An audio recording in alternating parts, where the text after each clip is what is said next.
Hello दोस्तों, नमस्कार। स्वागत है आप सभी का एग्जाम धुन में। दोस्तों, आज की इस वीडियो सेशन में मॉडर्न हिस्ट्री के 50 टॉप मोस्ट फैक्ट को हम डिस्कस करने वाले हैं।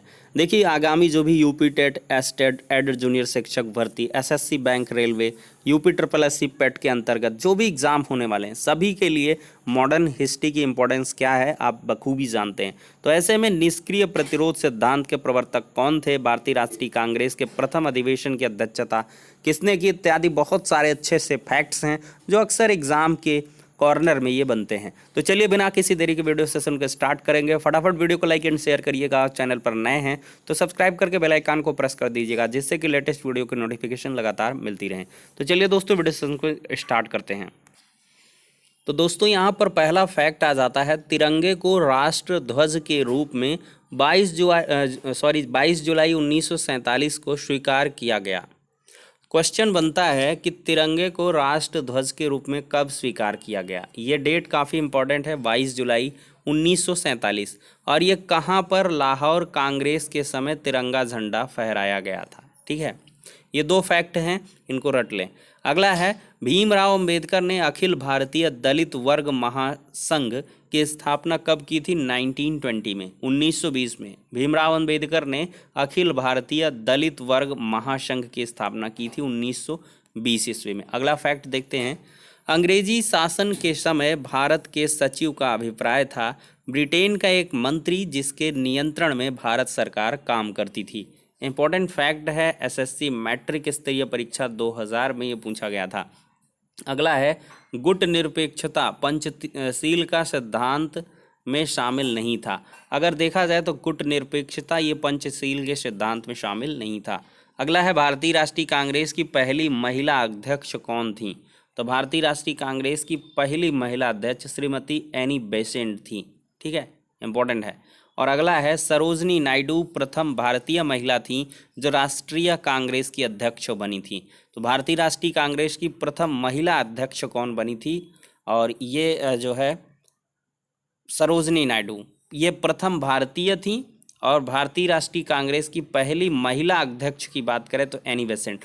थोड़ा सा कंफ्यूज कर सकता है, भारतीय महिला की बात करेगा तो सरोजनी नायडू, ओवरऑल महिला की बात करेगा तो एनी बेसेंट। चलिए अगला लेते हैं। अगली स्लाइड यहाँ पर है, विजय लक्ष्मी पंडित भारत से विदेश में नियुक्त की गई प्रथम महिला राजदूत थी। इम्पोर्टेंट है, कौन थी? विजय लक्ष्मी पंडित। ये भारत से विदेश में नियुक्त की गई पहली महिला राजदूत थी।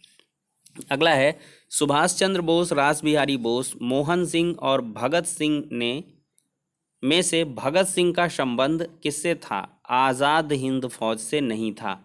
सुभाष चंद्र बोस का संबंध था आज़ाद हिंद फौज से, रास बिहारी बोस का भी था, कैप्टन मोहन सिंह का था, लेकिन भगत सिंह का नहीं था।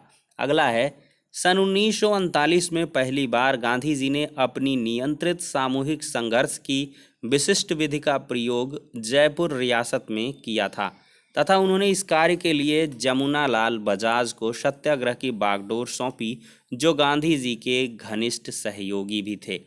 तो जमुना लाल बजाज, इनको जो है गांधी जी का दत्तक पुत्र भी कहा जाता है। ये भी इम्पोर्टेंट क्वेश्चन बन जाता है। अगला है, गांधी जी ने न्यासधारिता सिद्धांत यानी कि ट्रस्टीशिप के माध्यम से आर्थिक विषमताओं को दूर करने का प्रयास किया था। इम्पोर्टेंट फैक्ट है, अक्सर पूछता है कि गांधी जी ने किस सिद्धांत के आधार पर आर्थिक विषमताओं को दूर करने का प्रयास किया था? तो न्यासधारिता के सिद्धांत के माध्यम से। अगला है, महात्मा गांधी के सहयोगी रह चुके ईवी रामास्वामी नायकर ने उनसे अलग होकर एक आमूल परिवर्तनवादी आंदोलन आत्मसम्मान आंदोलन चलाया था। तो आत्मसम्मान आंदोलन किसने चलाया था? ईवी रामास्वामी नायकर ने। चलिए अगली स्लाइड लेते हैं। यहाँ पर क्वेश्चन आ जाते हैं कि महाराष्ट्र में पवनार नामक स्थान से आचार्य विनोबा भावे ने 1940 में वैयक्तिक सत्याग्रह शुरू किया था। महाराष्ट्र में पवनार नामक स्थान से।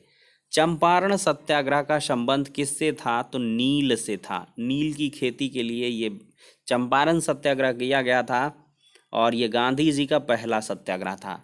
अगला है, डॉक्टर भीमराव अंबेडकर ने सभी तीनों गोलमेज सम्मेलनों में भाग लिया था। इम्पोर्टेंट क्वेश्चन है, कौन सा ऐसा भारतीय है जिसने तीनों गोलमेज सम्मेलनों में भाग लिया था? तो डॉक्टर भीमराव अम्बेडकर ही थे। फिर है, भारतीय राष्ट्रीय कांग्रेस के प्रथम अधिवेशन की अध्यक्षता किसने की थी? व्योमेश चंद्र बनर्जी ने की थी। और भारतीय राष्ट्रीय कांग्रेस का प्रथम अधिवेशन कब आयोजित हुआ? तो ये बम्बई में आयोजित हुआ था, भारतीय राष्ट्रीय कांग्रेस का प्रथम अधिवेशन। और है, कांग्रेस का सन 1906 ईस्वी में अधिवेशन हुआ जिसमें स्वराज को लक्ष्य घोषित किया गया था, और ये अधिवेशन कहाँ हुआ था? कलकत्ता में हुआ था। फिर अगला है, स्वदेशी आंदोलन बंगाल विभाजन के विरोध में सन 1905 ईस्वी में स्टार्ट हुआ था। इम्पोर्टेंट फैक्ट है कि बंगाल विभाजन के बाद से कौन सा आंदोलन प्रारंभ हो गया था? तो स्वदेशी आंदोलन प्रारंभ हो गया था। अगला है, निष्क्रिय प्रतिरोध सिद्धांत के प्रथम प्रवर्तक कौन थे? इम्पोर्टेंट है, निष्क्रिय प्रतिरोध सिद्धांत के प्रथम प्रवर्तक कौन थे? अरविंद घोष थे। अगला फैक्ट स्क्रीन पर आता है कि अंग्रेज़ों द्वारा बंगाल विभाजन बंग भंग ये कब किया गया था? 1911 में रद्द किया गया। अंग्रेज़ों द्वारा जो बंगाल विभाजन है यानी कि बंग भंग को बंग भंग कब हुआ? बंगाल विभाजन लॉर्ड कर्जन ने किया था 1905 में, तो ये 1911 में रद्द कर दिया गया। फिर है, सन 1940 में मुस्लिम लीग ने एक अलग राष्ट्र का संकल्प स्वीकार किया था। 1940 ईस्वी में किसने? मुस्लिम लीग ने एक अलग राष्ट्र का संकल्प स्वीकार किया। फिर अगला है, महात्मा गांधी ने वहाबी आंदोलन का नेतृत्व नहीं किया था। इम्पोर्टेंट है। फिर है, 1932 ईस्वी में हस्ताक्षरित पूना पैक्ट में हरिजनों के लिए आरक्षण के संयुक्त निर्वाचन क्षेत्र की व्यवस्था की गई थी। 1932 ईस्वी का जो ये पैक्ट है, पूना पैक्ट, काफ़ी महत्वपूर्ण है। ये किसके बीच हुआ था? महात्मा गांधी और डॉक्टर भीमराव अम्बेडकर के मध्य हुआ था। और किस लिए हुआ था? हरिजनों के लिए आरक्षण के संयुक्त निर्वाचन क्षेत्र की व्यवस्था के लिए। फिर है, 1932 के कम्युनल अवार्ड यानी कि सांप्रदायिक अवार्ड द्वारा हरिजनों को पृथक प्रतिनिधित्व प्रदान किया गया, जिसका प्रभाव आप पंचायत चुनाव में देख सकते हैं। 1932 में सांप्रदायिक अवार्ड यानी कि कम्युनल अवार्ड द्वारा हरिजनों को पृथक प्रतिनिधित्व प्रदान किया गया। फिर है, दक्षिण भारत में दांडी मार्च का संचालन किसने किया? तो चक्रवर्ती राजगोपालाचारी ने यानी कि राजा जी ने किया था। और चक्रवर्ती राजगोपालाचारी ये स्वतंत्र भारत के प्रथम भारतीय गवर्नर जनरल थे। इम्पोर्टेंट क्वेश्चन बन जाता है। चलिए अगला है, भारतीय राष्ट्रीय सेना आज़ाद हिंद फौज ने द्वितीय विश्व युद्ध में ग्रेट ब्रिटेन के विरुद्ध युद्ध किया था। Important fact. चलिए अगला फैक्ट लेते हैं, अगली स्लाइड। द्वितीय गोलमेज सम्मेलन में भारत का प्रतिनिधित्व कांग्रेस प्रतिनिधि के रूप में महात्मा गांधी ने किया था। गांधी जी के निवेदन पर सरकार ने मदन मोहन मालवीय तथा सरोजनी नायडू को भी भाग लेने दिया था। द्वितीय गोलमेज सम्मेलन में भारत का प्रतिनिधित्व यानी कि कांग्रेस प्रतिनिधि के रूप में महात्मा गांधी ने किया था। इम्पोर्टेंट है। अगला है, भारत में गर्म दलीय आंदोलन का पिता किसको कहा जाता है? बाल गंगाधर तिलक को गर्म दलीय आंदोलन के पिता कहा जाता है। फिर है, 23 फरवरी 1946 को राजसी भारतीय नौसेना यानी कि RIN के नाविकों ने आत्मसमर्पण के लिए वल्लभ भाई पटेल और मोहम्मद अली जिन्ना को तैयार किया। फिर है, गांधी इरविन समझौता, बहुत इंपॉर्टेंट है, 1931 में हुआ था। गांधी इरविन समझौता सविनय अवज्ञा आंदोलन से संबद्ध है। फिर है, भूदान आंदोलन के प्रवर्तक विनोबा भावे थे। इम्पोर्टेंट है। और 18 अप्रैल 1951 को इन्होंने प्रारंभ किया था। फिर है, वर्ष 1947 के बाद हैदराबाद राज्य को भारत के संघ के साथ बलपूर्वक मिलाया गया था। इम्पोर्टेंट है। फिर है, महात्मा गांधी ने अपनी सत्याग्रह की क्रियाविधि सबसे पहले कहाँ शुरू की थी? तो महात्मा गांधी ने अपने सत्याग्रह की क्रियाविधि सबसे पहले दक्षिण अफ्रीका में शुरू की थी। कहाँ शुरू की थी? दक्षिण अफ्रीका में। इम्पोर्टेंट है। चलिए अगला लेते हैं, अगले फैक्ट्स हैं। ब्रिटिश संसद ने साइमन आयोग को द्विशासन की क्रियाकलाप के पुनरीक्षण के लिए भेजा था। ब्रिटिश संसद ने साइमन कमीशन को किस लिए भेजा था? द्विशासन की क्रियाकलाप के पुनरीक्षण के लिए। अब कुछ यहाँ पे आंदोलन आ जाते हैं, जैसे स्वदेशी आंदोलन। ये कब हुआ था? 1905 में। जलियांवाला बाग त्रैसदी कब हुआ? 1919 में। दांडी मार्च 1930 में। और भारत छोड़ो आंदोलन बहुत इंपॉर्टेंट है, 1942 में। चलिए अगला है बारदौली सत्याग्रह कब हुआ? तो ये बारदौली सत्याग्रह सरदार वल्लभ भाई पटेल से जुड़ा है और इसमें सरदार की जो उपाधि है बारदौली की महिलाओं ने इनको दिया था।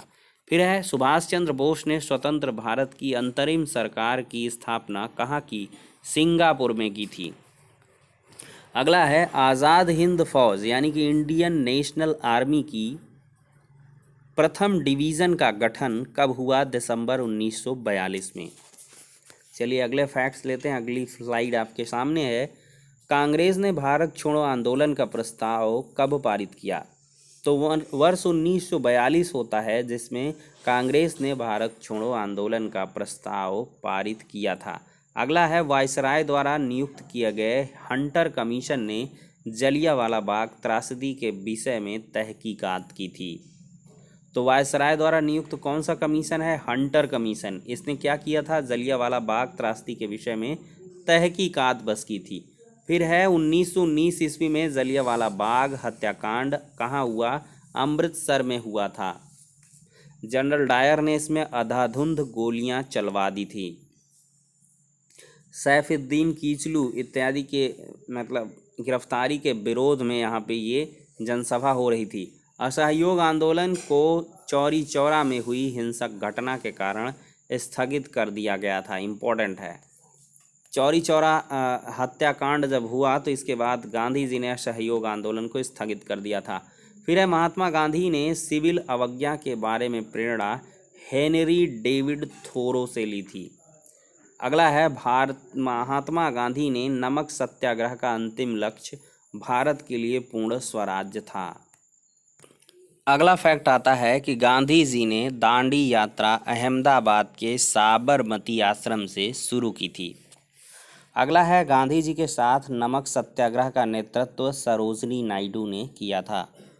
अगला है भारतीय तिरंगे को पहली बार ध्वजारोहण जवाहरलाल नेहरू ने 1929 ईस्वी में लाहौर में रावी नदी के तट पर किया था।